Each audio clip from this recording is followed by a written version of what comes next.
மதிப்பிற்குரிய சிஎஸ்கே மேனேஜ்மெண்ட்டுக்கு உங்களை நம்பிதான் நாங்க மும்பை இந்தியன்ஸ் ஃபேன்ஸையும் ஆர்சிபி ஈசாலா ஃபேன்ஸையும் வம்புழுத்து வச்சிருக்கோம். நீங்க இப்படி ஜெயிக்காம தோத்துட்டே இருக்கலாமா? நியாயமா? 2023ல ஜடேஜா அடிச்சு ஜெயிச்சு கொடுத்ததுக்கு அப்புறமா இப்ப வரைக்கும் பேட்டிங்ல ஒரு மேட்ச் கூட அடிக்கல.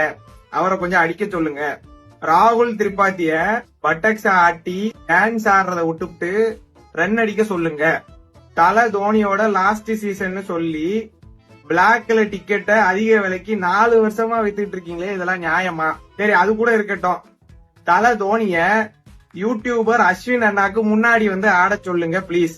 முத்துராஜ தோத்துட்டு ஜஸ்ட் 50 ரன்ல தான் தோத்தோம் அப்படின்லாம் பேச சொல்லாதீங்க பிளீஸ். ஒரு சாமி, 2 சாமி, 3 சாமி, 6 சாமின்னு வீடியோ போட்டதுக்கு அப்புறமா சிவம் டூபே எந்த மேட்சுமே 20 ரன்னுக்கு மேல அடிக்கல. அதை என்னன்னு கொஞ்சம் கேளுங்க. நூர் அகமது மட்டும்தான் ஒழுங்கா பந்து போட்டுட்டு இருக்கான். மத்தவங்க எல்லாம் ஒழுங்கா கொஞ்சம் பந்து போட சொல்லுங்க. முன்னெல்லாம் பிபி டேப்லெட் போட்டு மேட்ச் பார்த்தாலும் கடைசியா மேட்ச் ஜெயிச்சிருவோம், கொஞ்சம் ஆறுதலா இருக்கும். இப்பெல்லாம் எதுக்குடா விளையாடுறோன்ற மாதிரி மேட்ச் விளையாடுறீங்க, கடுப்பாகுது. மத்த டீம் எல்லாம் 250, 300ன்னு அடிச்சுக்கிட்டு இருக்கு. நம்ம டீம்ல 6 அடிக்கிறதுக்கே ஆள் கிடையாது. எங்க இருந்தாலும் தயவு செஞ்சு புடிச்சு போடுங்க. இல்ல இதே மாதிரிதான் விளையாடிட்டு இருக்கீங்க அப்படின்னா ஜனம் டென்ஷன் ஆயிரும்.